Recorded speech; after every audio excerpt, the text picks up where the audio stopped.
All right. So, do you think you have what it takes? The intuition, not necessarily the skill, the intuition to track the cards you want for a poker game when someone else is shuffling? No. I do not. Some people have more intuition for where the cards are going than they think they do. So we're going to try something here. We'll call it the kneeling intuition test, but it's all about your ability to pay attention to where cards go. We'll start with you shuffling at this point. Get a handle for me. It doesn't have to be a great shuffle. Okay. Is that good? Do one of these two. One of these? Oh yeah. Yeah, like that. Okay. You can give them a few straight cuts if you want.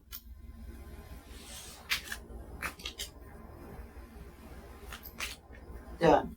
Okay. Plop them back over here.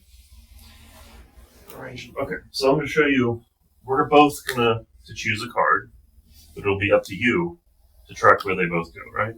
So here's how you're going to do it. I'm going to take out the little hang off the top here. I'm leaving a lot of cards for you because I want to give you a chance to take a big pile, cut deep in there, and get a real random card, you know? So go ahead and just grab a whole pile off like I did. Oh, okay. And then once you got an idea, peek at it like this and remember the card you're looking at. Okay. Oh, crap. I skipped ahead. Forgot, we need something to help us with this. There is a card.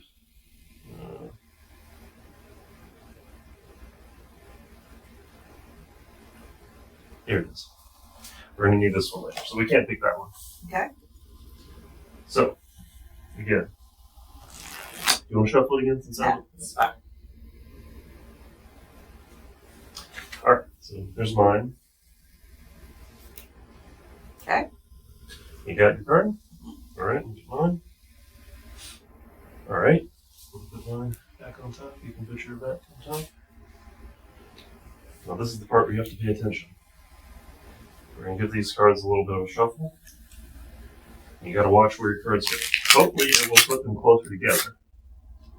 They would do it right. You see where they went? Yes, sort of. Okay. That was fast. This is all about intuition, right? You can't actually track with your eyes. Right. You have to feel where they are with your mind. So take that card right there. 5 spades. It has to be the 5 spades for this to work. And actually, I'm going to set it down. I don't want to influence you. Slide that into the pack to try and get it close to our cards. Hopefully that shuffle brought them close enough. You got to face up. I don't want to lose it. You got to face up wherever you think it goes. Actually, it's hard to get exactly where you want, so I'm going to give you one more chance here. Let's bring this forward a little bit. All right, so this is, it's right here. This is the spot. Okay. I'm going to give you a chance. Do you want to move it a few cards further down, further up? You can tell me exactly how many. We'll move that many cards.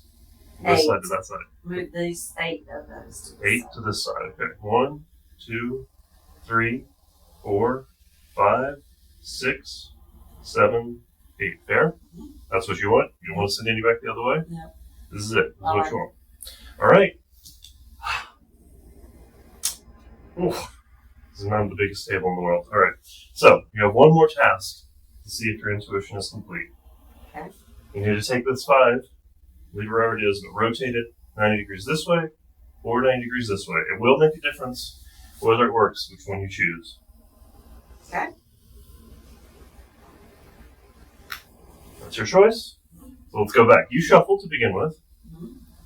And then we both cut off a pile and you stuck the 5 into a specific spot in the deck. And you didn't like that spot. And you changed the spot. So you got real precision. And then you decided that it should be turned this way as opposed to the other way. Mm-hmm. Do you know what had to be this card? Why? It's like because they have arrows. Yes, yeah. You're quick. All right. So you see on this card there are 3 that point that way. Mm-hmm. 2 that point this way. 2 that point this way. All right. Let's see if you found our cards. Mine was the Ace of Clubs. Which one was yours? Jack of Hearts. Okay. So 2 pointing this way. There's 1. It's not the Jack of Hearts or the Ace of Clubs. There's 2. 3 pointing that way. There is 1 and 2.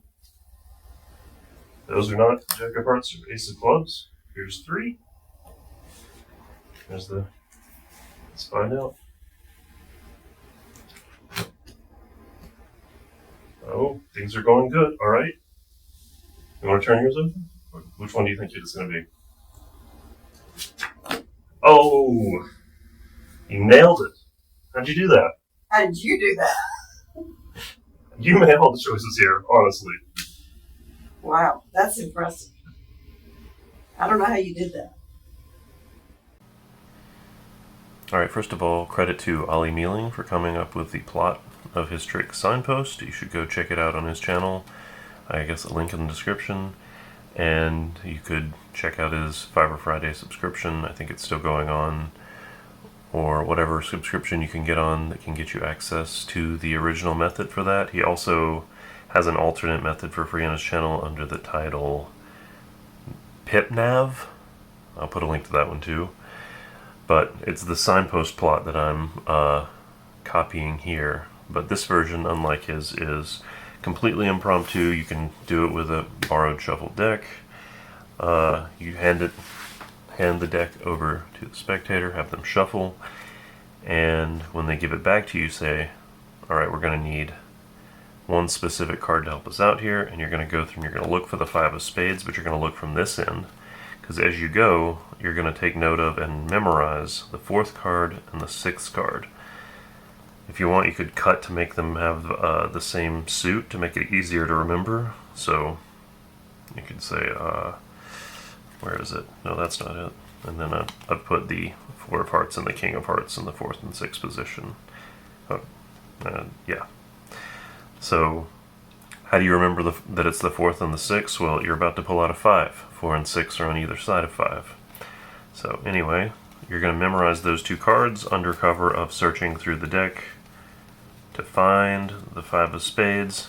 You pull it out and leave it up like that. At this point, you could offer to have the deck shuffled again if you've let your spectator shuffle a lot of times, knowing that, you know, they'll probably refuse.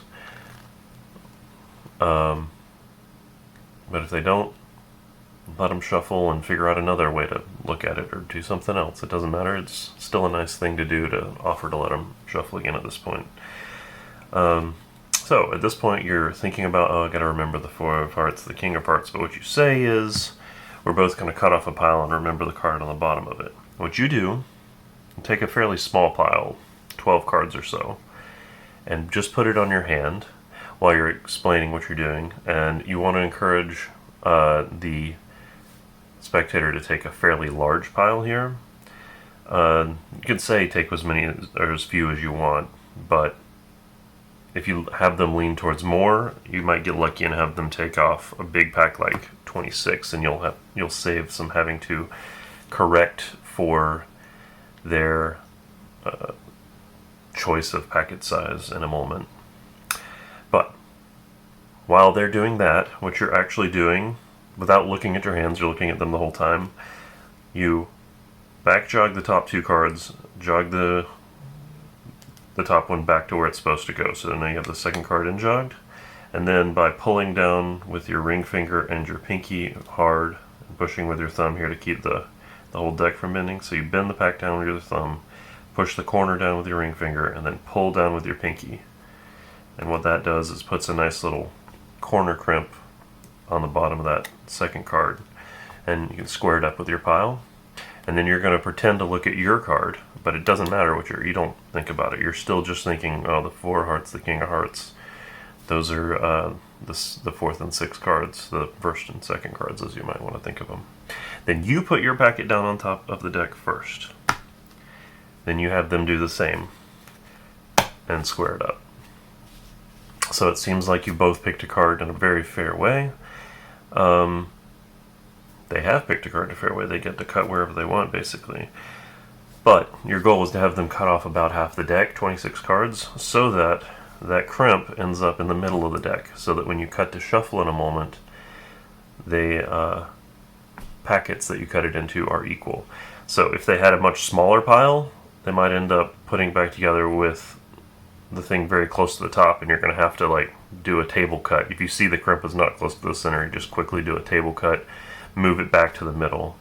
It doesn't really matter, but I like to, just give them strong reason to pick a larger packet to save having to do that extra step, and I can just go right into the shuffle. So at this point, you pick up the pile, sight your crimp, separate at the crimp, and then riffle shuffle together. Now you're gonna, off the pile that has the crimp, that's gonna be the new bottom, riffle at least 3 cards, because the third card is the spectator's card. Riffle together, and when you get to the top, at least 4 cards from the other pile on top that contains the 2 cards that you sided before, and those need to end up at the top. So at this point, you can just be hands off. You put the deck on the table and let them go. Tell them to stick this face up into the middle somewhere. Just put it anywhere you want in the center of the deck is what I say. But that center of the deck is the key point, because you kind of do want it to be in the middle quarter of the deck, or else the subtlety we're going to use in a minute might seem suspicious. So they stick it somewhere in the middle and square it up, and you say, alright, that doesn't give you much chance to be accurate, so I'm going to give you a chance to fix it. Let's see where you cut to. Actually, I prefer not to spread it on the table, although Ollie doesn't like that. I would just pick it up and spread it in my hands and say, look, I'm going to cut right where you stuck the card, and I'm going to give you a chance to move it to a different spot. If you think better, you can move some cards from this side to that side, from this side to that side. Tell me however many you want. And then you actually do what they say. So if they say, I want to move 2 cards this way, then you just say, all right, 1, 2, are you sure that's where you want it? Do you want to do more or less? Be very fair here. But when they say they're happy, just set the piles like this. See, I'm leaving the 5 here in the middle. The left hand packet is going close to the 5. The right hand packet's going way over here. But I'm drawing attention here, not paying attention to where I put those packets, right? In a moment, that's going to be important, but right now I'm saying your job is to rotate this 5 one way or the other. And they pick a way. We'll cover what happens depending on which way they pick. After they do that, recap everything that's happened so far. They shuffled. They cut to their card in the fair place, just like you did. They decided exactly where they wanted the pile to be cut by putting the card in, and even adjusted it a little bit maybe. And then at that point, when you say that, you can spread out the pack, the 2 packs here, but you spread them the wrong way. Spread them to the left. So this is the original top, but it feels like when you spread it like this, oh, this is the middle. And you point to that spot as if to say, well, that 5, or you could pick that up and move it right there to say, it was right here, So really driving home the idea that this is the same place that they stuck the card. So now is the part where you have to make sure their card comes out. Their card is going to be the 3rd card going to this side, to your left, if you spread them this way. And your card, so you need to always have that be the 3rd card that comes out. So if they turn it this way, that's good. You can just have it be 1, 2, 3, take the 3rd one from here, and 1, 2, you take the 2nd one from here. And you say, okay, what was your card? And that's going to end up being their card. And you say, your card, at this point, my card, like once you've seen which way they're going to turn it, you say, my card was the first card you saw, the one that was in the 4th position. For me, the 4 of hearts. Alright, so you can really fairly say 1, 2, 3, the card in the 3rd position is theirs, 1, 2, the card in the 2nd position is yours. Now what happens if they turn it the other way? You can tell them, now you kind of change the plot on them.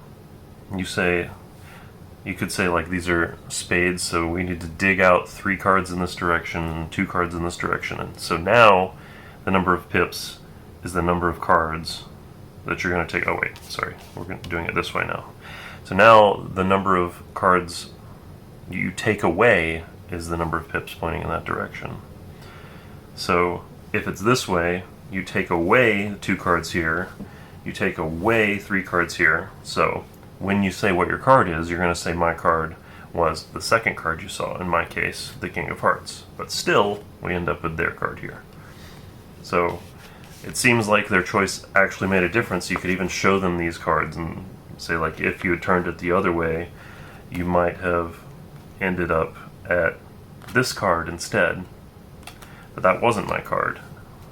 And you could say, if you turned it the other way, you would have ended up at this card instead, and that would not have been right. So you can really drive home how important that last choice was by just showing them the other cards around. But really, you're just changing which cards get revealed depending on which way they turn it. So when it's 3 facing left, it's the card, it's the third card this way and the second card this way, and you're going to pick the first one you saw and memorized. And when it's this way, you remove 2 from this side, remove 3 from this side, and you're going to say the second card that you saw and memorized. And that's it. It's really all there is to it. And it's really easy and absolute. Oh, one other thing that I was going to mention. When you're here and you're pulling cards out, the card that you crimped is going to be here on the bottom. So when you go to take cards away, it's the first one after the break is always going to be the card that you crimped, and you can just pick it up at this corner because that's the corner that you've crimped, and just remove that crimp as you take it away and show that it's not their card or whatever. If you're worried about cleaning it up, in my case it was this one, I think. Anyway, it doesn't really matter because no one's looking for that. It's not the important card. So you could just leave it there and fix it later if you wanted. Anyway, thanks again for Ollie Mealing coming up with this idea, and hope you enjoy and check it out yourself. You'll find it absolutely destroys people.